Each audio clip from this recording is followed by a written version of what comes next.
Hey, hi! Welcome to Someone Else's Movie, the original podcast where an actor, writer, director, or nebulous industry figure gives a little love to a movie they didn't make. I'm Norm Wilner, TIFF Senior International Programmer for Canada, and this is the other thing I do. Try as I might, I couldn't book an appropriate holiday episode for this week, so let's reach into the archives for a very Kristian Bruun Christmas. I sat down in 2015 with the star of Orphan Black and Murdoch Mysteries for a conversation about the holiday movies that shaped us, and also The X-Files for some reason. With the second season of Kristian's spy series The Recruit coming to Netflix in the new year, it feels like a good time to bring this one back. So sit back, jingle a bell or two, and enjoy one of my all-time favorite conversations on this show. There's even an appearance from Dexter for nostalgia value. This is Someone Else's Movie.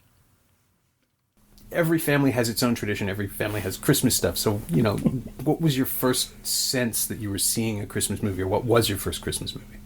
I don't have a direct memory of my first Christmas movie. A lot of people are like, oh, it's the Rudolph the Red-Nosed Reindeer claymation movie. Right. It's one of those classics. Or, for me, it might be The Grinch.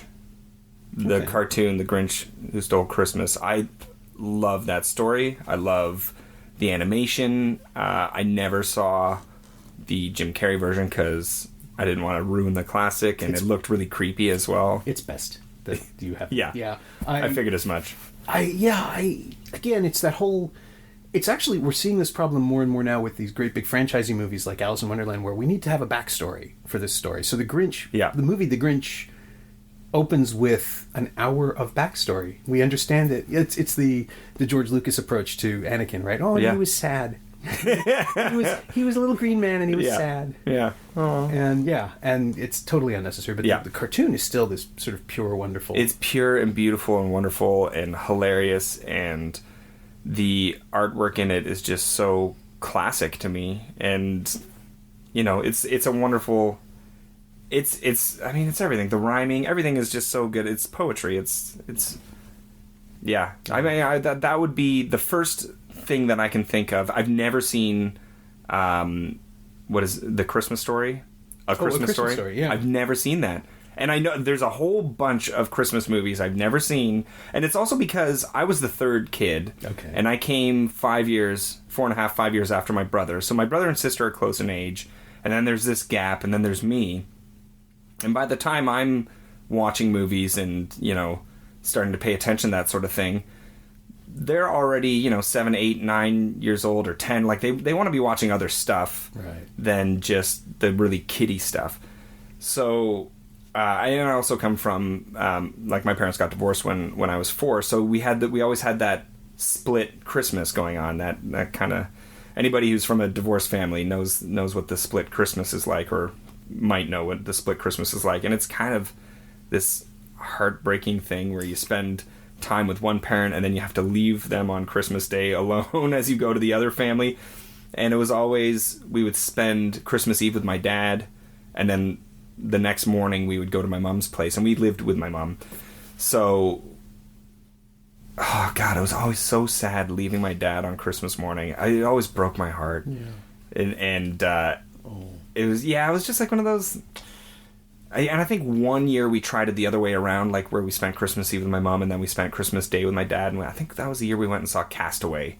We did like the typical like Jewish thing on Christmas Day, like let's go see a movie.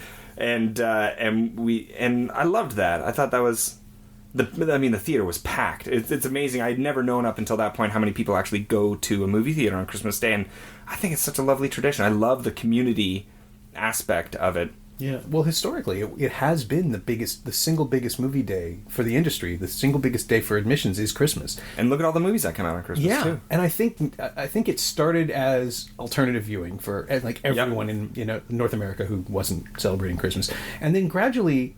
Maybe it's the compression of time. Maybe it's the realization that, religion plays less of a part in it. So, totally. I don't mean Judaism, though. I just mean for Christians that it would be time. Because everybody now, there's this sort of a joke about Thanksgiving doing the same thing. It's like, well, by 10 a.m. the next day, you want to leave. You want to flee your family.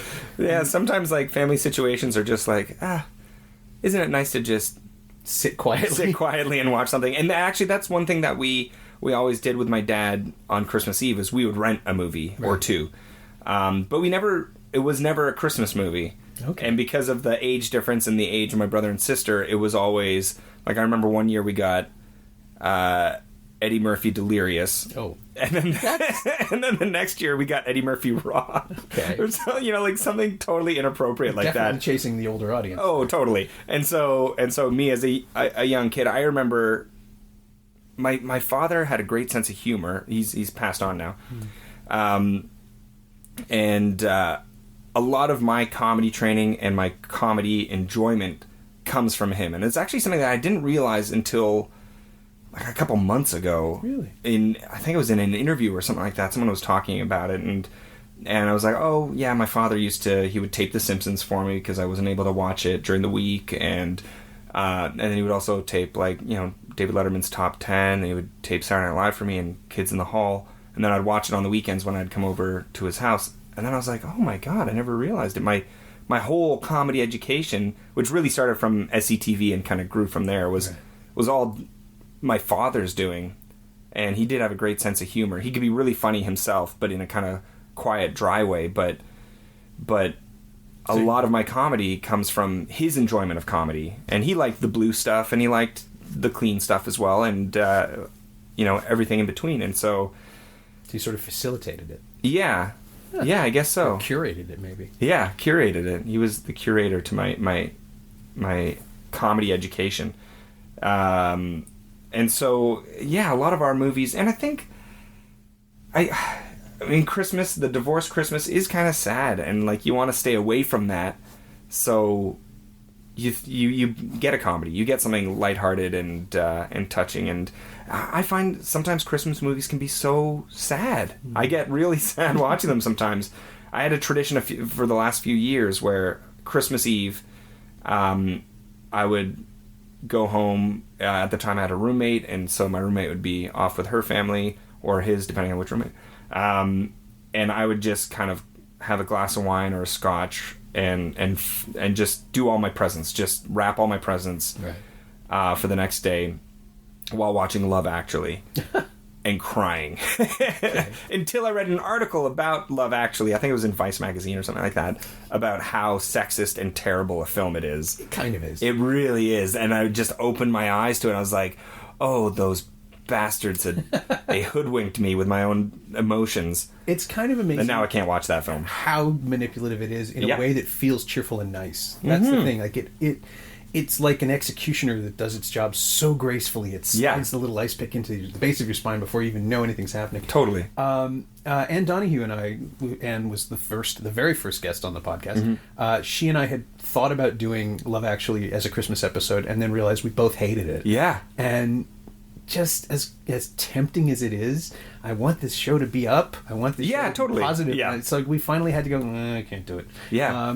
I would put it on a list of one of the worst holiday films ever. I know that, like, it's always on the best of list, but as I read that article, it pointed out a ton of things that I had already noticed, but I just kind of swept to the side because of the emotion. Yeah. And like whatever. Like, no, there's terrible shit that happens in the film. Yeah, exactly. Hugh Grant dances. Why do you want? And that's the thing that's going on now too. Tony Scott, A.O. Scott, in the Times, or not in the Times, just on Twitter, Tony Scott tweeted that, I invented hating Love Actually. You kids now with all of your, and he just linked to his review from 2003, I guess. Yeah. And indeed, he did. Like he got it, or he immediately knew it was wrong. And I saw it with Kate, and we were kind of afterwards going, "Oh, people really applauded hard. I don't think I'm comfortable with that." Yeah, but I get how people go into it, how people want it to work. Well, Christmas is a time of the holidays in general, whatever religion you follow. I find when you get that much family around, and yes, it's a time of togetherness and thanks, but I mean, the world isn't that easy, and the world isn't that squeaky clean as some of these movies put it out to be. And granted, Love Actually doesn't put out a squeaky clean world. It puts out a squeaky clean version of a pretty messed up world, because some of the storylines are terrible. But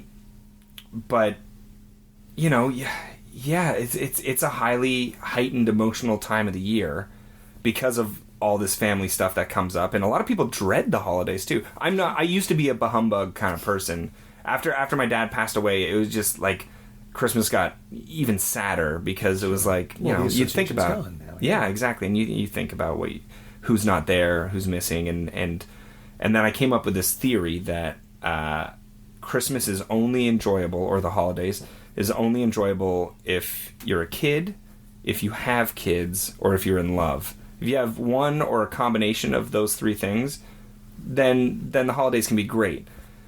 If you don't have any of those, and this was coming off of a breakup, this theory as well, after, a few really great Christmases, and then all of a sudden I was single again, and I was just like, I got nothing. And, right. This is where philosophy happens. Yeah, this is exactly, the deepest thinking happens in torture and pain. And I came up with this humbug theory and sat in it for a while. And now, actually, I get a lot of joy out of watching my nieces and nephews at Christmas and seeing how excited it is to just watch them and oh God, those kids are spoiled. They get everything. Kids these days. But that's nice. It's nice. It is nice to be able to watch it. It's like watching children discover something that you love. My oldest niece, we were at a Hanukkah thing on Sunday, and in between gorging ourselves sick on oily latkes, which is the only way to do it. Yeah. She just casually mentioned something. I don't even remember where it came up. It's just about how she really liked this one track from I think it must have been like Franz Ferdinand or something. She just said, I'm looking for new music, and Kate and I both were just like, oh, we can help with that. That's something. Let's introduce. And she grew up on the Beatles, so now she thinks the Beatles are passé, but she'll come back. But it's just like, well, what does that mean? I guess we give her soul, we give her singer-songwriters from the 70s and 80s and 90s. We would have to be female-centric, because obviously she's looking for that kind of role modeling. And it just became, well, what do you mean you've never heard the Ramones? You know you've heard the Ramones. Like, it became the Ramones and the Beastie Boys, and it just became this huge flood of, like, oh, and then Sarah Harmer, and then, we can introduce her to I bet she's never heard Patti Smith. And so we've been filling up an SD card for her phone. And that's awesome. It's this weird thing where it's like, she's going to hate some of this. It's just the way that works. But I'm so curious to watch her experience the thing that I know so well. And I think it's the same. Like, I think it's like watching a puppy play in the snow for the first time. It's the same kind of exuberance that we as adults don't show anymore, because we've just been trained to be quiet. And with Christmas movies and with Christmas, with everything, with a snowball fight, like I get the appeal of watching children discover it. Totally. And in a reverse way, I've even tried to look at it through my niece's eyes, or some of the enjoyment that they get out of some film as well. So last year, instead of watching Love Actually, I couldn't anymore. I actually watched my niece's favorite movie so that I could understand why they and so many other people love this movie. But I watched Frozen. Okay. And I was like, it's not a Christmas movie, it's not a holiday movie, but it's a winter movie. It works. It's a Broadway show with winter. Yeah, exactly. And so that's what I watched while I was doing my presents. But and I liked that because it was in Norway. It was like Norwegian. It had trolls. The trolls were terribly done, though. I didn't like how the trolls were done. But convincing rock trolls. Yeah, I want some proper traditional trolls. Real trolls. Yeah, I want real trolls. From Troll Hunter or something like that. That's what I was thinking of. Yeah. But I enjoyed it, because it's got the heart of a holiday film, and I mean that's Disney. Disney is a holiday film, no matter what time of year it's set in. Yeah. It's got that schmaltzy stuff going on, but I did really enjoy it, and I was like, okay, this totally works at Christmas for me. Oh yeah. I don't know if I make it my tradition, but I'm glad I watched that. I enjoyed it. I don't know what's going to be my traditional movie to watch though for wrapping presents. Maybe I'll just choose something different every time. Die Hard. I mean, Die Hard is one of my favorite Christmas movies. Yeah. That's definitely on the list. Die Hard is my go-to for Christmas. Yeah. That and Die Hard and Scrooged. Scrooged. Oh, we rented that one year. Yes, we rented that for Christmas, and we watched that with my dad, and we laughed our asses off. We probably did that more than once. We probably watched Scrooged a couple times over the years. Yes, that's another one. I can't believe I forgot about that one. Yeah, it's funny. I was going over the list of stuff that I was gonna have in my pocket in case we go to something, and Black Christmas, Christmas Story, same director, which is just plain weird. Bob Clark made both movies. Yep. I introduced a Christmas Story. Made them in Canada, didn't he? Yeah. Well, I think A Christmas Story might have been shot in Ohio. I mean, it's definitely shot in the U.S. It was the Gene Shepard world, right? But Black Christmas was shot, 5-minute walk from here, actually, up on Palmerston. No way, really? Yeah. It's I haven't seen that. And it's a classic. It is a classic. Not for Christmassy. Yeah. What's so fascinating about Black Christmas is that it is the first point of view slasher movie. It's the first one. Before Halloween, there was this. Yeah. And I don't know that it's good in delivering scares or anything like that, because Clark and the actors, they're working with plutonium. They don't know how it will go off. So there's all this stuff happening in the movie that should pay off in a certain way, because after 40 years, that's what we're accustomed to. Yeah. But it doesn't. It goes in different directions. And instead of like pulse-pounding suspense, there's just this constant queasiness to it, which is really interesting. Yeah. And you've got Andrea Martin is playing a straight role in it, and not comic, and it's just bizarre. That's crazy. Margot Kidder and Olivia Hussey and Keir Dullea and Nick Mancuso, who's the voice of Billy on the phone. You have this phone stalker who may or may not actually be the killer, because it's so muddled that it might not pay off that way. I gotta see this film. Yeah, well, I'll give you the Blu-ray. But, all right. And then the same filmmaker goes off and makes A Christmas Story, which is generally embraced thanks to endless repetition on Turner Classic Movies. Yes. And TBS. Yeah, and TBS. Yeah, totally. I mean, I've seen clips of it, and I know the Daisy Red Ryder BB gun plays a prominent role in it, and I had one of those BB guns that my dad actually bought me when we went up to New Brunswick visiting family, and I ran around the forest shooting everything I could with that thing. Love it. Still have it. Okay. Don't use it anymore. Yeah.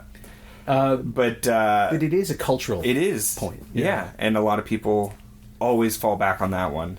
Yeah. I found it a little, maybe it's the narration, but I just find it a little stiff. Mm-hmm. Like it's a Norman Rockwell creation. It's an instantly dated piece of art. Yeah, you know what? I really don't want to see it. No? You know what? I've seen clips of it. I've seen, like little scenes and stuff like that, and there's something about the aesthetic that just, I don't know, it doesn't grab me. I don't like that era in time so much. I don't know what it is. Or it might be because it's actually set in the 50s, isn't it, or something? Late 39, 40. It's unclear. Right, but it was shot in the 70s or the 80s? 83. 83. Yeah. I don't like watching films that were shot in the 80s. I don't like the 80s as much. Maybe that's what it is. That sort of thing that we had where I don't know what it was. Yeah. I mean, I didn't like the fashion back then, even though this is a period piece, but I didn't like... There's a lot of stuff about the 80s aesthetically that I just didn't like. Okay. I'm starting to enjoy the music again, whereas like I drifted away from 80s music. I'm like, I hate this stuff. Now I'm like, hey, Hall & Oates, what's up? I'm going to listen to you again. Suddenly their actually serious blue-eyed soul thing is working again. Yeah. It's all over the place now. Soul music has become, I was listening to the radio, it might have been Q actually or something, but how soul music has become the new rock and roll. How people are listening to rock and roll much less, but blue-eyed soul, soul revival, you got everything from Alabama Shakes, which is soul and rock kind of mixed together, and even we're going off topic now. Yeah. Anyways, but like blue-eyed soul is a big thing with even like Ed Sheeran is considered blue-eyed soul, which is a bit of a stretch for me, but yeah. But I'm thinking about Sharon Jones and the Dap Kings. Sharon Jones, the Dap Kings. They're just embracing the old form. Yeah, Amy Winehouse. I mean, I still miss her. And I haven't seen the documentary because I don't want to watch it because it would be too heartbreaking. It's absolutely heartbreaking. Yeah, and I can't bring myself to watch it because I absolutely adored her. Yeah, I totally understand where you're coming from. Yeah. It's really painful. Yeah. But it's also fantastic documentary filmmaking. So I will... When you're ready. Yeah, when I'm ready. But yeah, I mean, I just don't want to watch Christmas Story. That's okay. I don't know why. I guess those if are... it's the 80s alone, you can pick something else. I'll remove it from your prize bag. Oh, shit. Damn it. No, you get 3 copies of the Polar Express now. Oh, great. You know what? Haven't seen it, and I would love to see that one. That one's really disturbing.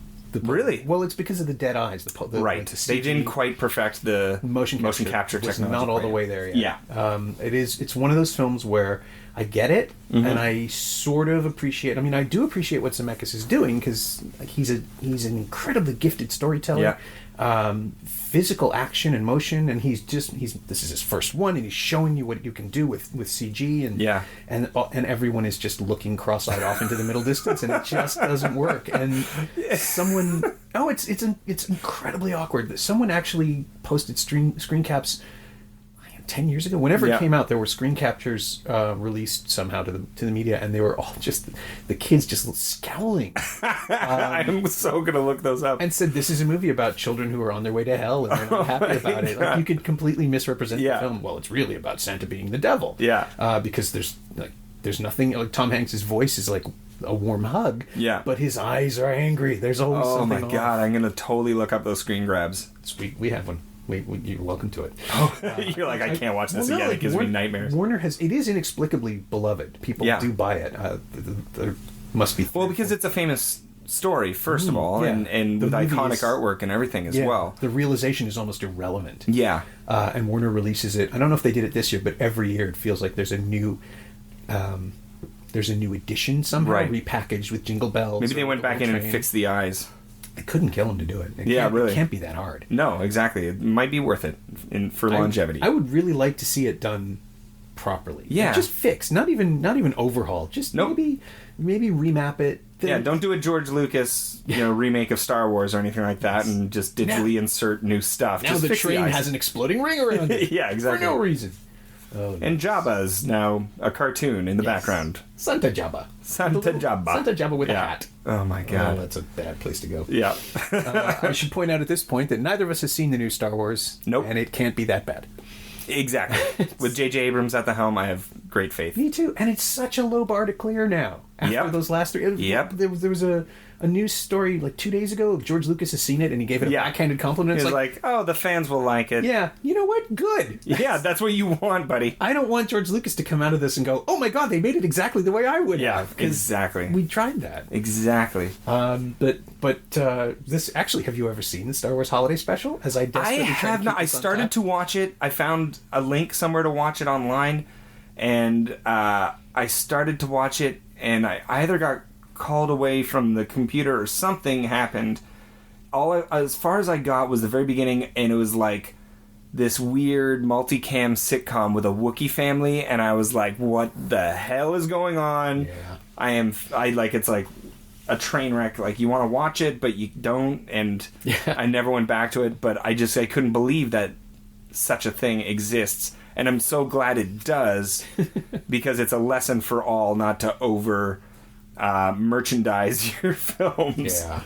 It's insane. It's such an insane idea. But I do love Christmas specials. Okay. I think they're such a fascinating, fun thing to toy with. And in fact, I'm in one this year for Murdoch Mysteries.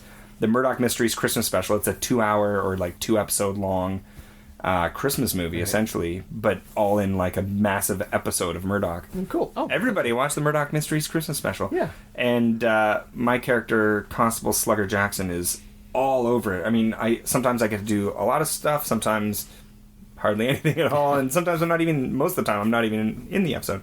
But for the Christmas special, they gave my character so much fun stuff to do, and it's such a blast.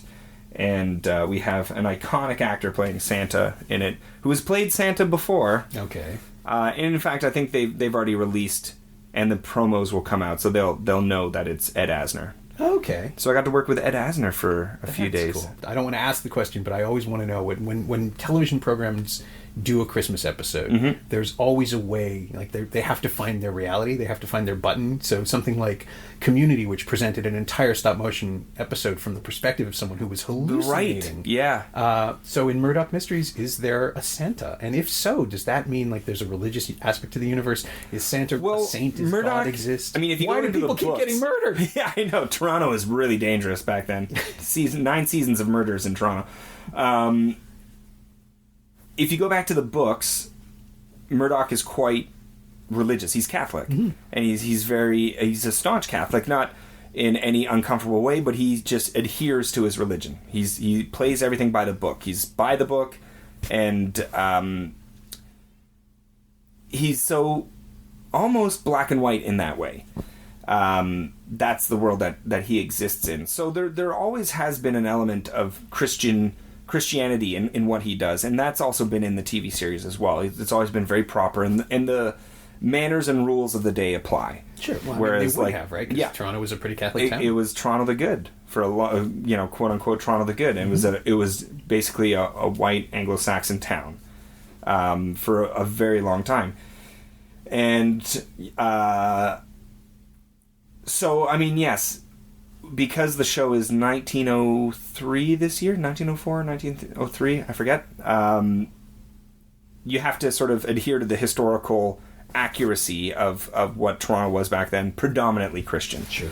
You know, there were other religions living in Toronto. There was a Jewish population. There was, you know, even Chinese people who lived in Toronto at the time. Like, people from all over the place, Catholics, Protestants. But for the most part, it was a British Christian city. Right. So the holiday special, the Christmas special, does involve Christmas, and the idea of Santa Claus is an element that comes into play. And of course, there's intrigue and things go down, and there's a mystery to solve on top of that. So it is like a good 2-episode long good old Murdoch mystery to solve. But there's also this really fun Christmas element to it. The side story, the B story, is involved with Christmas, and the A story is wrapped. They're kind of wrapped together, but it's just a fun, very Murdoch Mysteries Christmas, basically. And it like, for me, it feels really special to be a part of that because, and I won't give anything away, but it's from an element of joy, certainly for my character, and so, you know, it's being a part of a Christmas special. I think that's so neat. Like, you know, maybe it'll get played every year if people like it, and it would be fun to be a part of an iconic episode of this show that's been around for so long. And, you know, there's all these fun... For every bad Christmas special, there's a good one out there. I love that Community one. I think that's such a fun, neat way of throwing things on its head, and that show was always good at mixing up genres and having fun with it. When it was really at its peak, when it was really running well. But, I don't know, being part of a Christmas episode just seems like a lot of fun. Well, we don't do them in Canada. We don't. There's no... I think it's probably because there's no sense that the show will last long enough, or maybe, because we work so much in genre, it wouldn't fit. Like, I can't see Killjoy's episode about Christmas. I mean, Space Christmas could be fun, but, you know, totally. You have to frame it a certain way. Orphan Black doesn't seem to have time. No, it doesn't have time to dedicate a whole episode to Christmas. And I have a feeling it would be a dark Christmas. Actually, the suburbs, the Donnie Allison angle would be a lot of fun, seeing what their house is like at Christmas. Yeah, it would be the most overly decorated, terrifying. Completely. It would be absolutely terrifying. Although Helena's first Christmas would be, like, I assume because she was raised by psychic nuns, so she would presumably have some kind of thing. There's got to be a way to do this in season 5. Seriously, if we get a season 5, hopefully. How can you not? I hope so. I hope so. My fingers are crossed. This is the part where I point out to the listeners that as a fan, I don't actually want to know anything about season 4 because I want it. Well, this is what Miscellany. This is where the show came from. Yeah. Because I was saying, don't tell me anything, and that's how we got into the whole concept of watching movies without spoilers. Right. But yeah, I don't want to know. I want the show to tell me when the show is ready. Right. And it's killing me at the same time. It's like, well, what about, is there going to be more? I want to see, because, you know, the only logical thing now, and writers, if you're listening, the only logical progression now is that every single character, every single one of the clones has to impersonate Helena now, because that's only fair. I want to see that. I love that. That's got to happen. I like that idea. I'm just sorry. Possibly in a Christmas episode. We can make this work. I would love that. I think it's such a gift to give your audience a holiday episode or the Halloween episode or like some fun standalone episode. You can do that on a show like X-Files or on... in fact, you know what? There is an episode of the X-Files with Ed Asner and Lily Tomlin. Right. And it's a Christmas episode. Yeah. And I watched that recently, and it was fascinating. And I watched it randomly the day before... I was filming with Ed Asner. Okay. And I was like, and I was just like going through the X-Files on the old Netflix and just picked that one. And it was the Christmas episode with Ed Asner, and I couldn't believe it. I thought it was like so much fun, and I love when, you know, a TV show gives you that. Yeah, it's great. That is a great episode. Seek it out if you haven't seen it. It is very good. Yeah, I mean, it's ultimately fan service to do that, but it's still the most fun kind of fan service because it acknowledges that the show has a sense of humor or at least a sense of self-awareness. Totally. And, I'd forgotten about the X-Files Christmas episode. That was a really good one.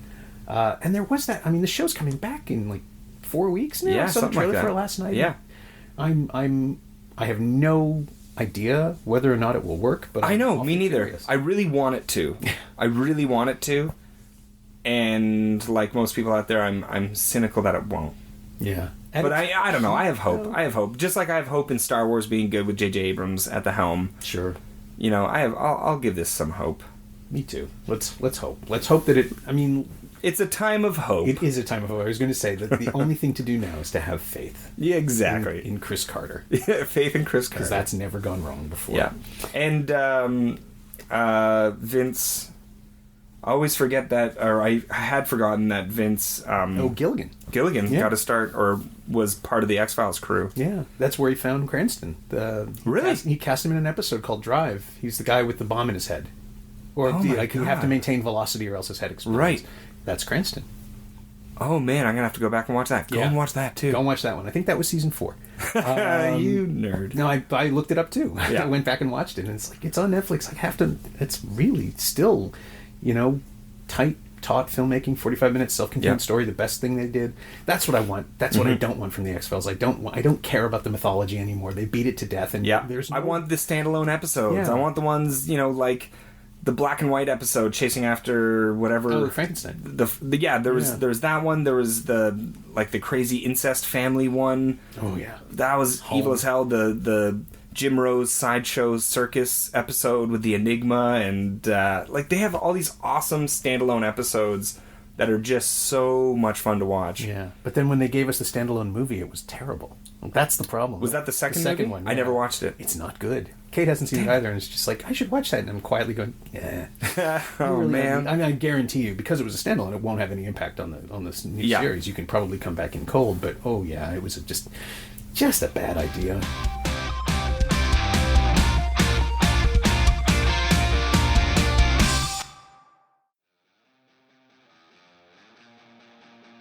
Hey, it's Norm interrupting my own show to bring you up to speed on Shiny Things, my newsletter about physical media, culture, and the odd streaming project. Last week, I wrote about the new 4K releases of Alan Arkush's Rock and Roll High School and Abel Ferrara's The Addiction, and there's plenty more coming down the line in this week's editions. Sign up for a 14-day free trial at shiny-things.ghost.io or find a link at the Semcast Blue Sky account. You like reading about movies? I like writing about them. Come check it out.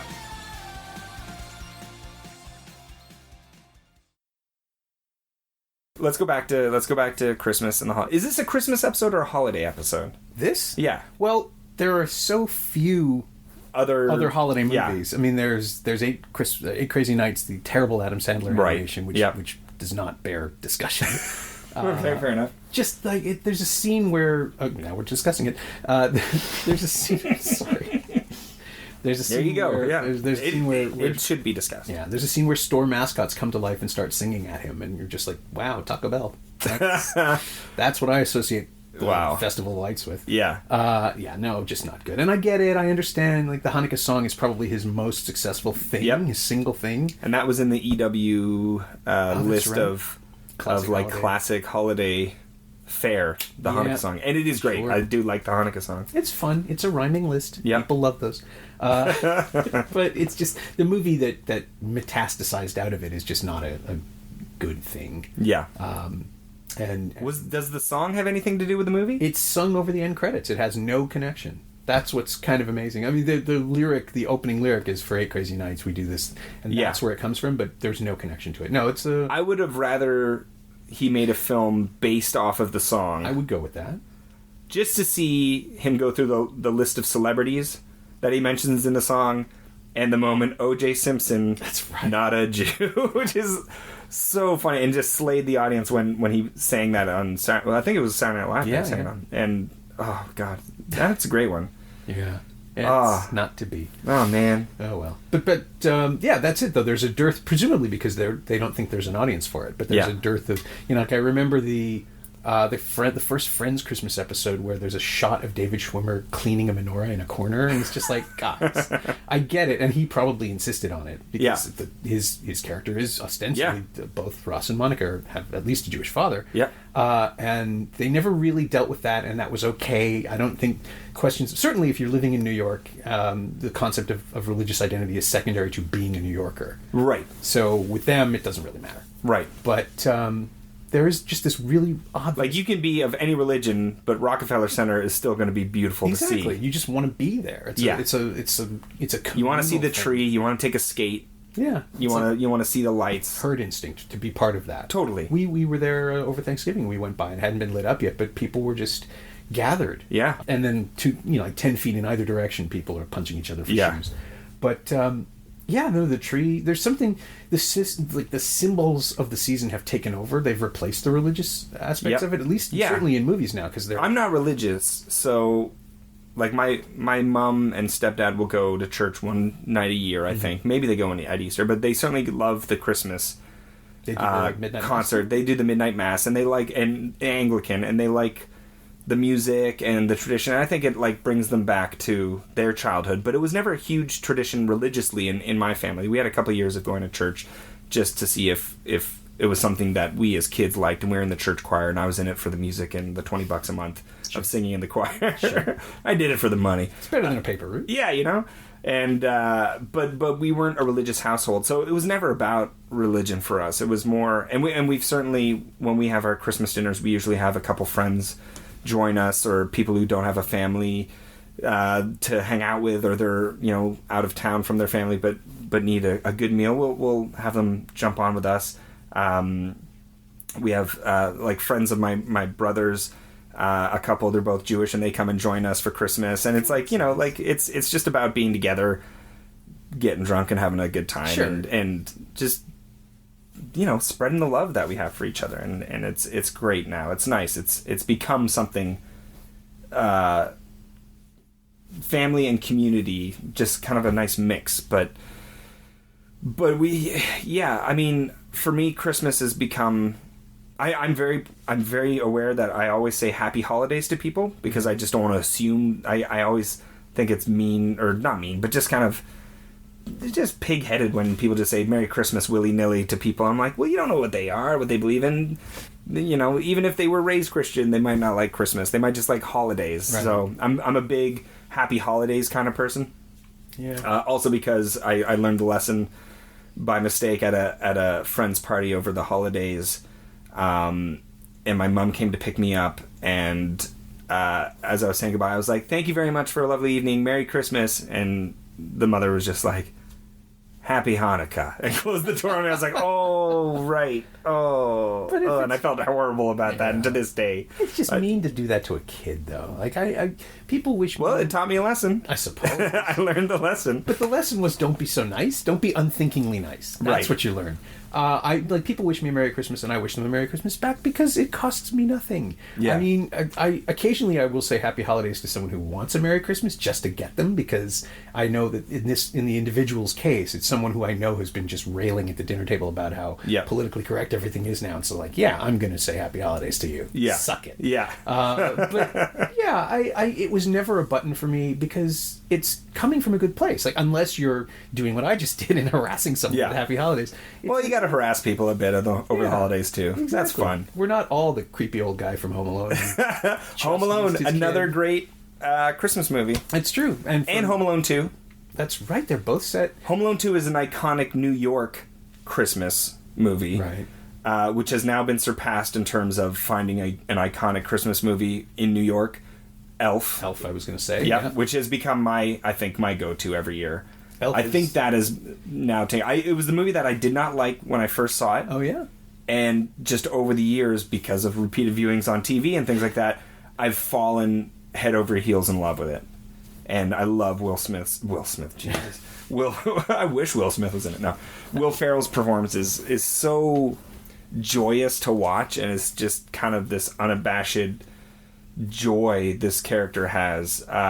It's just ridiculously infectious to me, and I love watching him play Elf. Yeah, it's one of those movies where I went in I admit it, dreading it. Yep. Just absolutely, this looks like it's going to be an endurance, and what the hell is the guy who made Swingers and Maid directing this for? Yeah. And within 5 minutes, the first time the stop motion creatures show up, the Rankin Bass moments happen, it's just like, oh, I get it. I know what you're doing, and I love it. And even though I have absolutely no, like, beyond watching the specials when I was a kid, I have no connection to this iconography or these images. Sure. And it still found a way to be absolutely self-referential to something that doesn't otherwise exist. And like it's so good at maintaining its own logic that you don't even care by the time it starts going completely insane. You know, like everybody's singing or Santa dies. It's like, no, we're gonna be fine. Everything's great. This is great. Yeah. And James Caan starts to sing and it breaks your heart. Exactly. It's so great. Exactly. That movie will make me cry. You know what? Maybe that's the movie I watch when I wrap presents this Christmas Eve by myself with a scotch.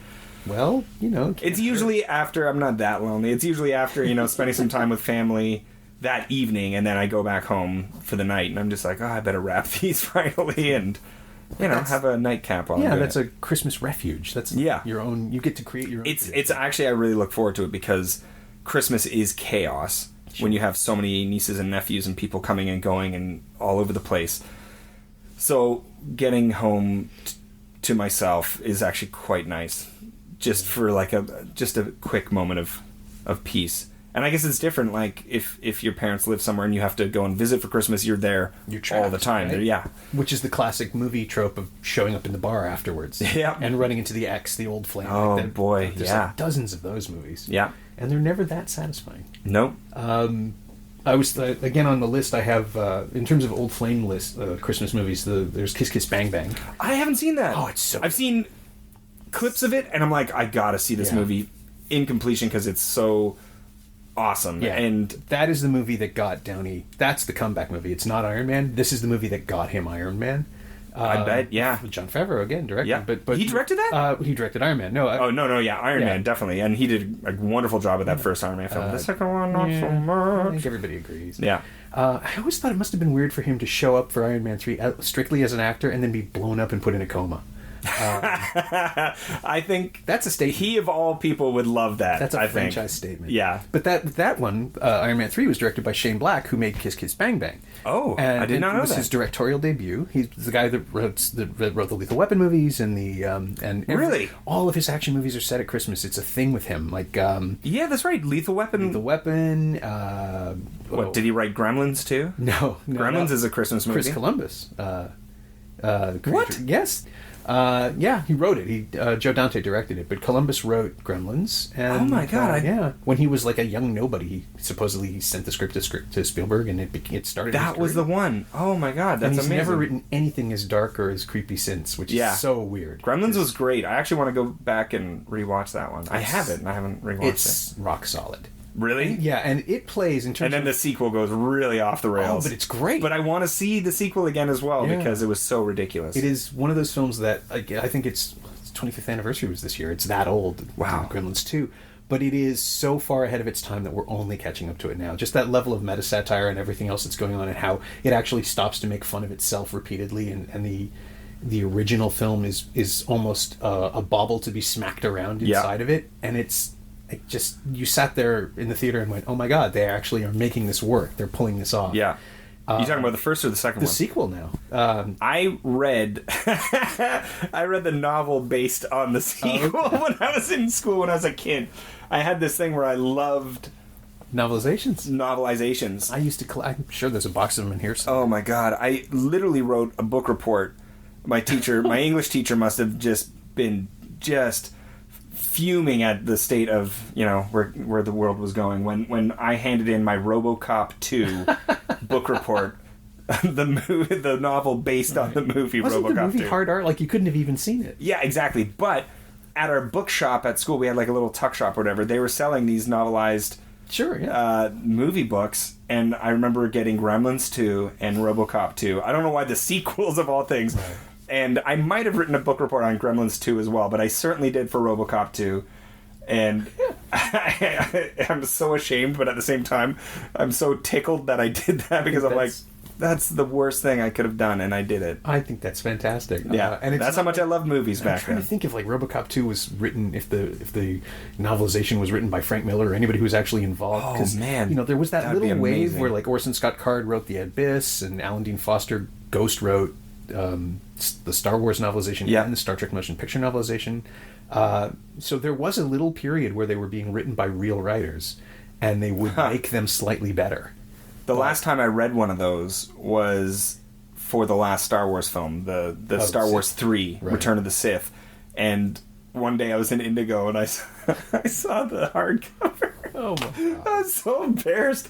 But I was like, oh, I want to see what happens so bad, and this is how I'll find out. And so I read the book based off of the movie. Right. And so I knew everything that was going to happen, and I just totally, like, it was one of those things where you just sit down one afternoon and you just burn through it. And it's like, why did I spend probably $26.99 on this hardcover like, I can't wait to give this to Goodwill and get it out of off my bookshelf. That was the last time I read one. Oh. It was so bad. You've got Rare Exports. I saw it last year when it's a great cult holiday classic from Finland. Rare Exports. Such a fun take on Christmas. And it is I've been recommending it to people with the release of Krampus this year. Yeah. Which is not a good Christmas horror movie, unfortunately. No, the idea is there, but it just doesn't I have so many friends in that movie. Right. I can't wait to see it. It doesn't stick the landing. This year has a lot of Krampus. Krampus is a theme this year in Christmas movies. Yeah, it's two Christmas movies with Krampus, and it may or may not have something a role in the Murdoch Mysteries Christmas special. That would kind of be great. Yeah, Krampus may or may not show up and be an element there. See, now what I want is for the entire. I want an X-Files, basically. I want Murdoch X-Files where they're investigating something that seems normal, and then gradually you realize what is that? Oh, it's The Prophecy, the one with Christopher Walken. Right. Yeah. Where the movie that you're watching is actually the backdrop to a gargantuan biblical story, the war between... Really? Yeah. Oh, no spoilers. I want Santa and Krampus to be out of frame the entire time. But just almost there. Well, a lot of Krampus going around this Christmas. Is this considered Krampus? No, I mean... Well, I don't want to give the twist away. There's an awesome twist in this movie. Yeah. But I think we can say fairly that Rare Exports is a film that engages with the original Finnish conception of Santa, which is that he judged children to be wicked and would cane them. And from that is where Krampus comes from, I think. Like that Scandinavian mythology that evolved from it. And in Rare Exports, a small child and his woodsman father are the only things standing between a plague of giant... Well, not giant elves, but people-sized elves, and the end of the world, and some other stuff. Yeah. It is the rare Christmas movie that has references to The Thing, and half a dozen other horror films, but it's so much fun, and it's absolutely... It is the most fun Christmas film I've seen in a while. Yeah. Rare Exports, definitely watch that for crazy Finnish Christmas tradition. Yep. I think it's got to be... I mean, it's on disc, but it's got to be on some streaming service somewhere. Definitely. But I saw it. I saw a screening of it last year. What was your circumstance? So I am a citizen of Finland, so I'm on the mailing list for Nordic Nights, which is like the Icelandic and Finnish consulates have gotten together and they screen. One month it'll be a Finnish film, the next month it'll be an Icelandic film, and they go back and forth throughout the year. And last year they did Rare Exports around this time of year. So me and a friend went and watched it, and we just had a complete blast. And then we had an interview in the Finnish-Canadian newspaper about our reaction to watching Rare Exports. Nice. And it was really just so much fun. And I highly recommend it, because it's fun watching your traditions done in the eyes of another country. And in fact, in Finland, where you could argue that the traditions are older or come from there. Sure. I mean, Finns have always said that Santa Claus is Finnish, and Santa's village is up in Lapland, like all the way up in the Arctic in Finland. So it's just such a fun, tongue-in-cheek, action, gory, horror kind of film, and that always makes for a fun tale at Christmas, unless it's, according to you, the Krampus film that's out there. Yeah, it just doesn't manage the horror and the comedy. You can't start by establishing satirical tone and then just forget. Right. Like, that's not fair. You can go the other way, which they do in Gremlins beautifully, where it starts as a ridiculously pure, impossibly comfortable small town that doesn't exist anymore, that's infiltrated by this manic spirit, which is great. But Krampus...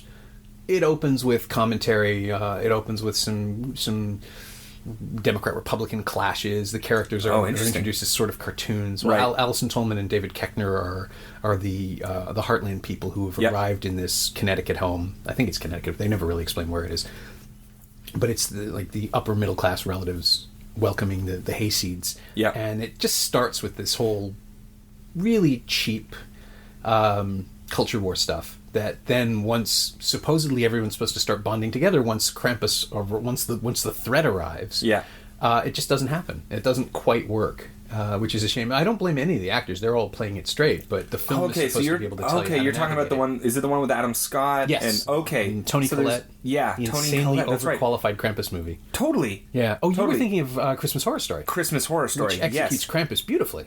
Okay, good. Say, okay, because that's a Canadian film, I think. Yeah. Or it's certainly, like, I have, like, a bunch of people that I know are in that. Zoe de Grand Maison is in that, and she's from Orphan Black, and a bunch of people who've worked on Orphan Black in the directorial and editorial side of things are behind this film. Yeah, so I really want to see that one.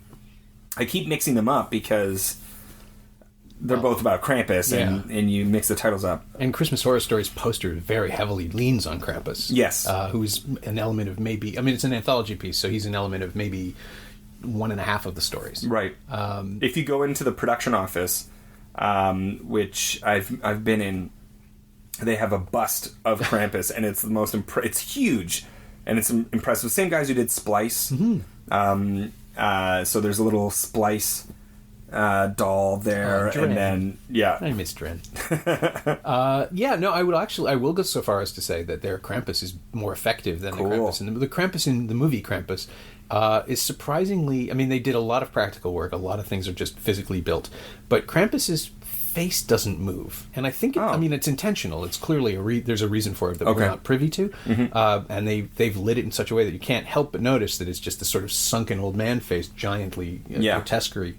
But it doesn't move, and there are scenes where a character like looks him in the eye and confronts him, and it just kind of goes, ugh. Right. And you think, wow, a lip should quiver. There should just like, why wouldn't it? Is it a comedy? It thinks it is. Not really. Christmas Horror Story it's got great comedic actors in it, but it doesn't. And it looks like it could be tongue in cheek, but it also doesn't look like it is at all. Yeah, it wants in description, it's funny.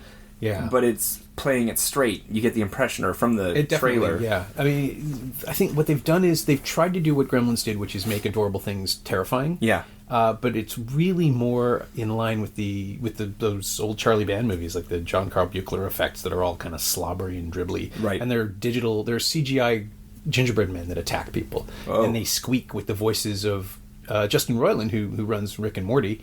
Oh yeah, and Seth Green from Robot Chicken. No way, and a bunch of other stuff. But they don't actually speak. They're that kind of thing, and it's just they're doing Minions basically. Yeah, and what a horrible waste of those actors because they're brilliant voice actors. Yeah, they are. And just squeaky noises, and I'm sure like for them it was fun for a day. Yeah. And I get the sense that like Adam Scott and David Koechner probably had a blast running around throwing shotguns at each other and yelling over monsters, but it just doesn't pan out. It doesn't play.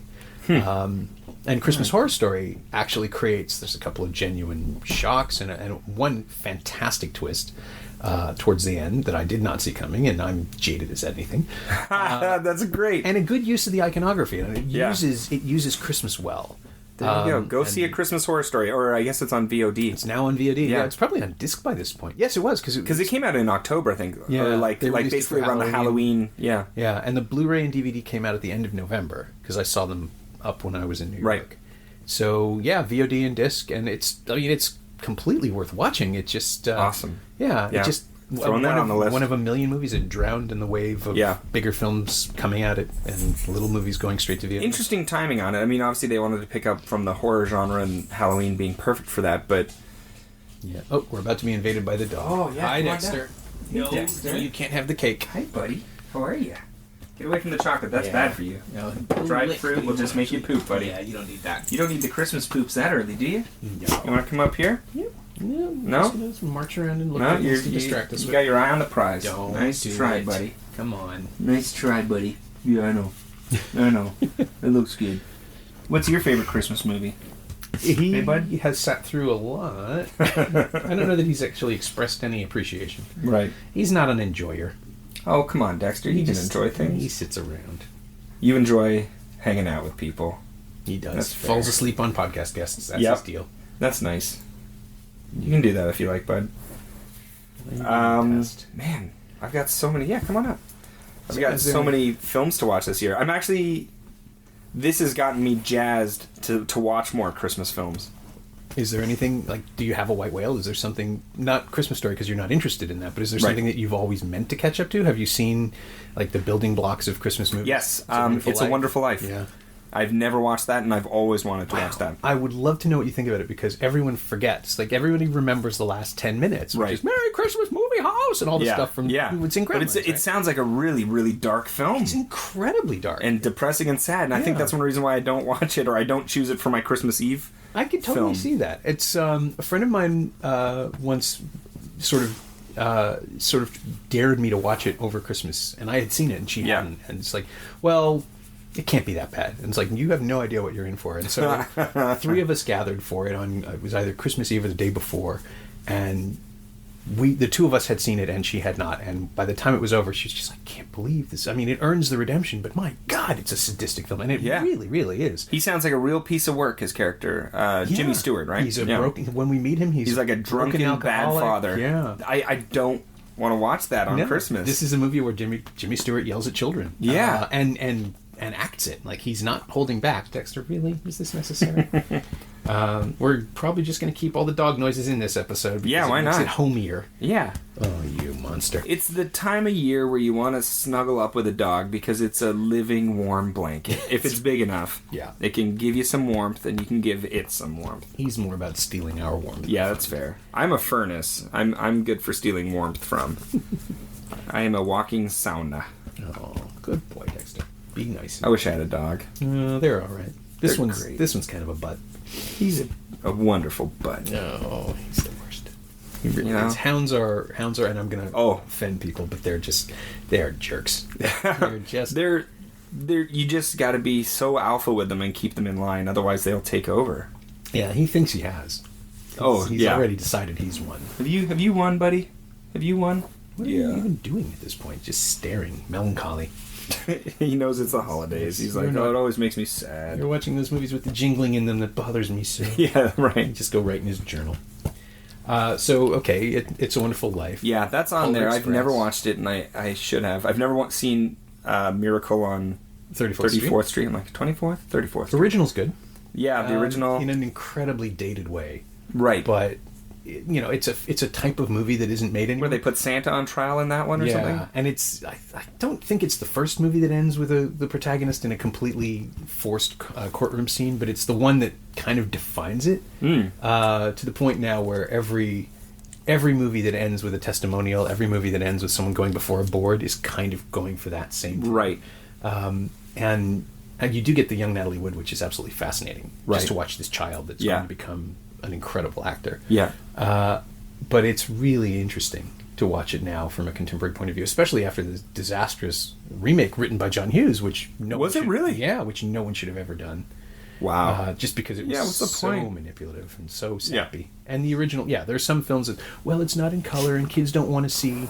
The kids don't want to see things that are in black and white or old. And it's like, well, classics become classics because people keep seeing them. That's the point. That's true. Thanks, Dexter. He's not. He's putting in his 2 cents. Yeah, he's 6. He doesn't care. He wants to watch new things with shiny cars and rabbits. Like the movie Cars. Yeah. Do you like the movie Cars? Do you just want to chase all those cars, buddy? I never understood Cars. I never saw it. The language doesn't make sense. All the signs are in English. Does that mean the humans died? Who made the cars? Right, yeah. There will be like this. Who made the car? I love how you're like looking at them.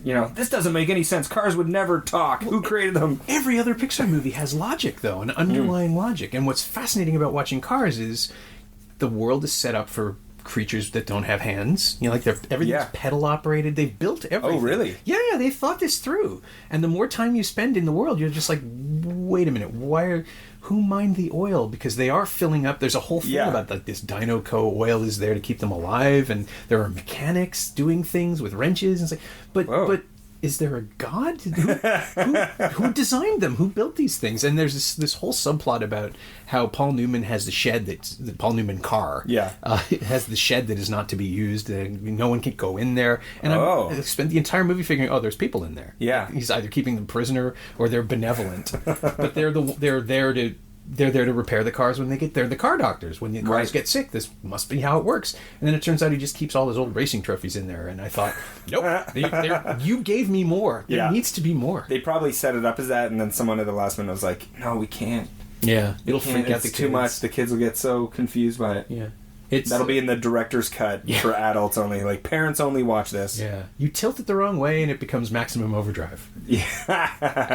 And classic Stephen King movie. There has never been a Stephen King Christmas, as far as I know. I was just trying to think about that. Is there like a gag or something? Yeah, it would be perfect. Stephen King would be Christmas? Perfect for... I'm sure he's got a short story or two about it that someone could, do something with. Dreamcatcher takes place during the winter, but it's insane. One of the best cast insanity messes ever. Directed by Lawrence Kasdan, stars Timothy Olyphant, Damian Lewis from Homeland. Yep. I forget who the other leads are, but Morgan Freeman is in it. Jason Lee is in it. Really? From the world of Kevin Smith. Yeah, and it's this adaptation of an absolutely insane novel that King wrote after his car accident, after he was hit by a car. Yeah. Stoned out of his mind on pain meds, and it's all about monsters coming out of people's butts. What? Yep.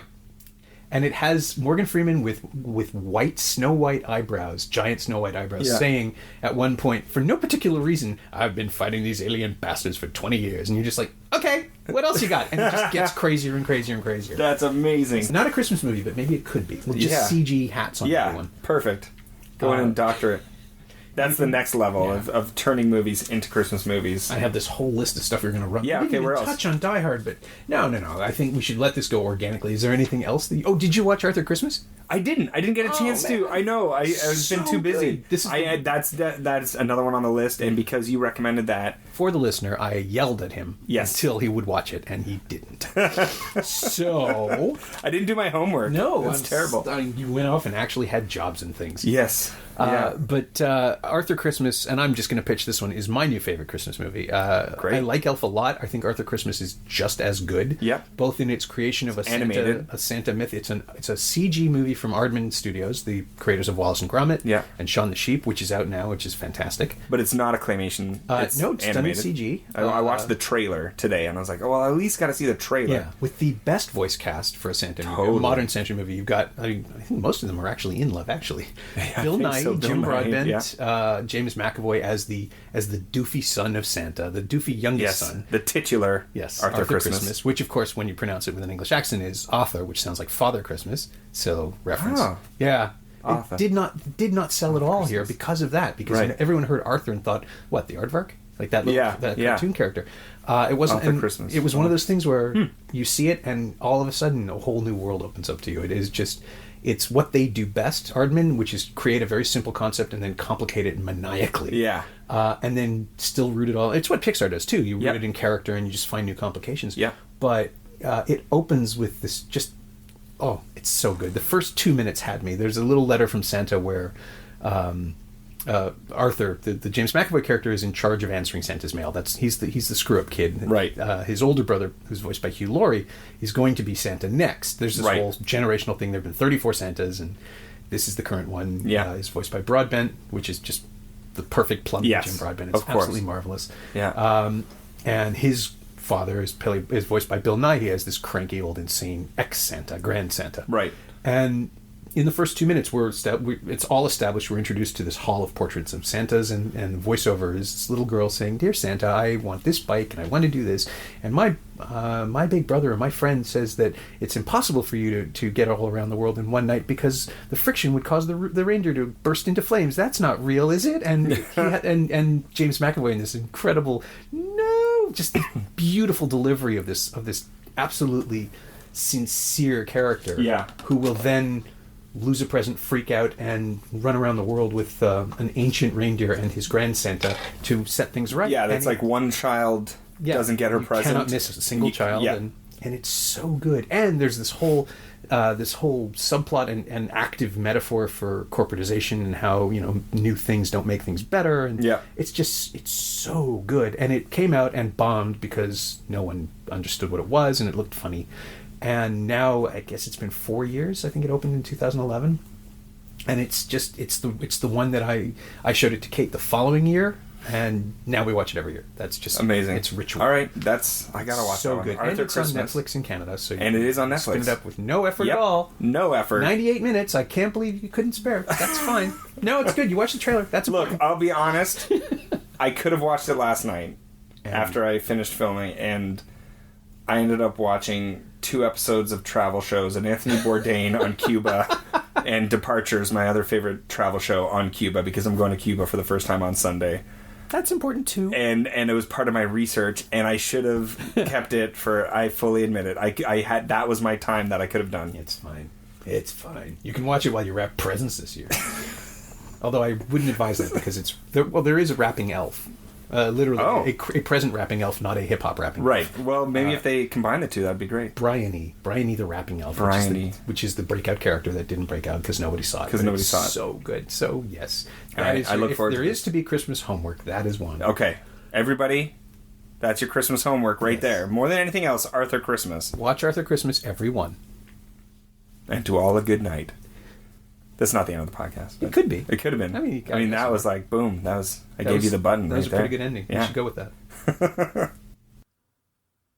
My thanks to Kristian Bruun from 9 whole years ago. And you could do worse over the holiday break than catch up on all the work he's done since, because he's a goddamn jewel and he makes everything better just by showing up.